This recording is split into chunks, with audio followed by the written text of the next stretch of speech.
Meu nome é Lucas, este é o Diário de Leitura e hoje eu vim aqui comentar a respeito de As Rãs, do escritor chinês Mo Yan, que ganhou o Prêmio Nobel de Literatura em 2012. Quem acompanha o canal há algum tempo sabe que em outubro eu fiz um mês dedicado aos ganhadores do Prêmio Nobel. Fiz um sorteio de um exemplar deste livro que acabava de ser lançado e prometi lê-lo naquele mês, mas eu acabei não conseguindo cumprir essa promessa, portanto deixei agora para janeiro, estava então com essa pendência e enfim agora eu a saudei e vim comentar com vocês a respeito. O tema central deste livro é a instituição da política de planejamento familiar na China e seus efeitos sociais, desde a sua implantação até os dias atuais, com a modernização da China, a sua integração à civilização ocidental. O título As Rãs se refere à semelhança que há em chinês entre as palavras rã e bebê, e também se refere à semelhança entre o quachar das rãs e o choro dos bebês. Na iconografia chinesa, na tradição chinesa de uma forma geral, o livro nos relata,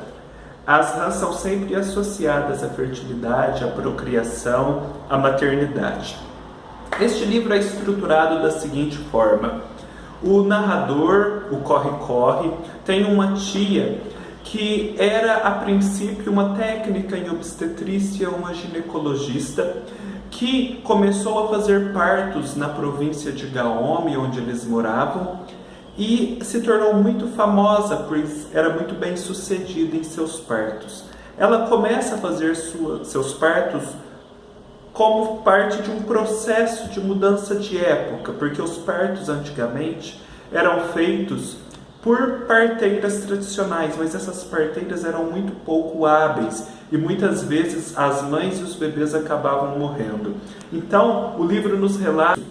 esta mudança de época, a perseguição das parteiras tradicionais em relação a essa tia técnica em obstetrícia, e tudo isso é pintado em cores muito fortes, muito divertidas, até um pouco surreais, o que faz nos lembrar, como diz até um comentário do New York Times aqui na contracapa, do realismo mágico latino-americano. Porém, a tia do corre-corre é também uma fiel seguidora do Partido Comunista governante da China. E quando é implantada a política do filho único, com a mesma obstinação com que ela fazia os partos, tratava bem das parturientes, ela começa a implantar essa política, ela se torna responsável daquela província. E, portanto, ela faz abortos forçados, ela faz vasectomias forçadas em homens que não poderiam mais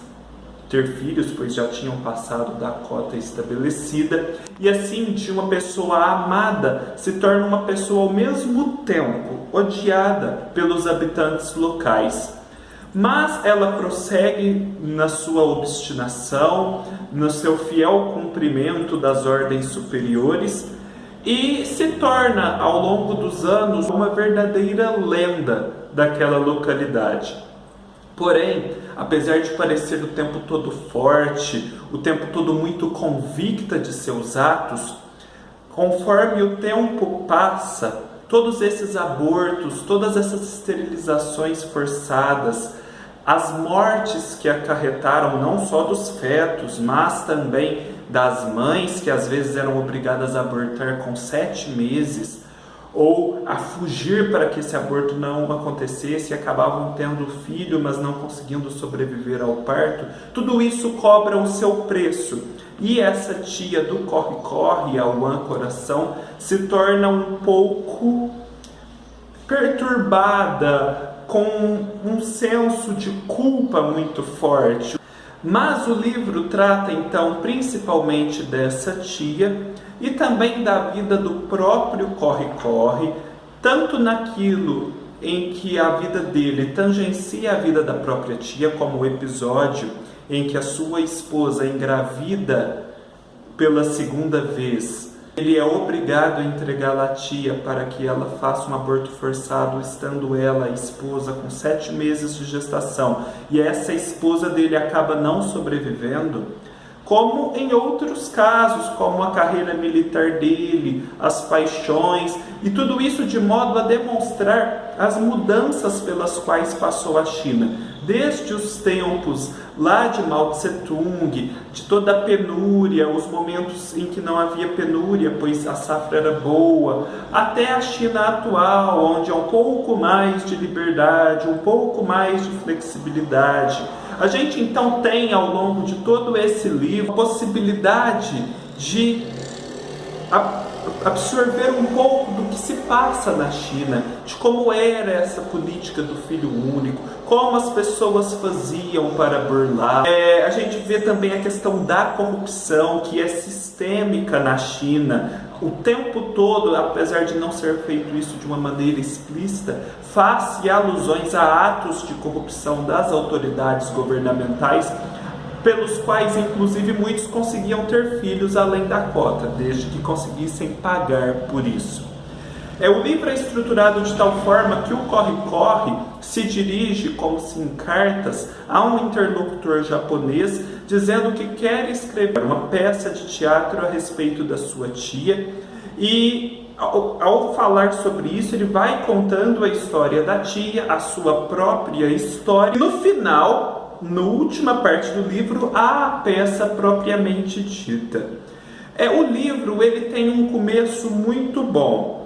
Como eu disse, parece um realismo fantástico, tudo é pintado em cores muito fortes, divertidas, essa fase da transição das parteiras tradicionais para a técnica em obstetrícia, é tudo muito interessante. Depois o livro começa a ficar um pouco arrastado, a gente começa a ficar um pouco enfastiado e com vontade de que ele acabe logo. No finalzinho, antes da peça de teatro, o livro fica melhor no episódio em que o Corre-Corre, já casado com a Leoazinha, vocês vão conhecer a Leoazinha se lerem este livro, e já com seus 60, 50 anos de idade, ela não consegue engravidar, ela era uma ajudante da sua tia, portanto profundamente envolvida com essa questão de partos, abortos e esterilizações, e então eles decidem alugar uma barriga de uma pessoa que sofrera queimaduras num acidente e que, portanto, se cobria com véu, fugia da vista da sociedade, mas que aceita, por dinheiro e para pagar despesas médicas de seu pai que ficara louco, ser barriga de aluguel, mas no final ela acaba se afeiçoando àquela criança. Enfim, tem todos os desdobramentos que você já pode imaginar dessa situação, todo o drama que envolve. Nessa parte o livro fica melhor, pois ele nos faz perceber que o autor, por todo o surreal da situação, faz uma crítica de toda aquela política de planejamento familiar e faz também uma breve incursão, essa é a palavra, no psicológico da tia dele, nos demonstrando em que estado ele se encontra e como que ela está processando tudo aquilo que ela já fez na vida agora na velhice. Este livro, em alguns momentos eu queria dar 4 estrelas no Scooby, no meio dele eu pensei sinceramente em dar 2 estrelas, jamais para o final eu comecei a pensar em dar 4 estrelas, mas no fim eu fiquei apenas com 3 estrelas.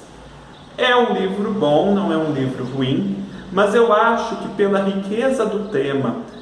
pelas imensas possibilidades que ele traz ao escritor, para mim elas não foram totalmente exploradas pelo autor, não há nada muito excepcional, a incursão psicológica dos personagens não é muito aprofundada, não é aquela coisa arrebatadora, enfim, eu achei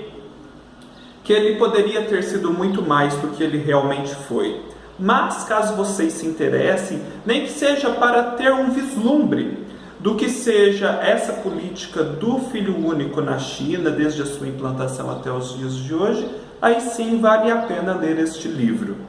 Se vocês já leram este livro, por favor, deixem nos comentários o que acharam, eu fico muito curioso por saber. Se gostaram do vídeo, deem um joinha para ajudar na divulgação do vídeo e do canal. Se inscrevam no canal, me sigam no Scoob no Instagram e nos vemos numa próxima oportunidade. Até mais!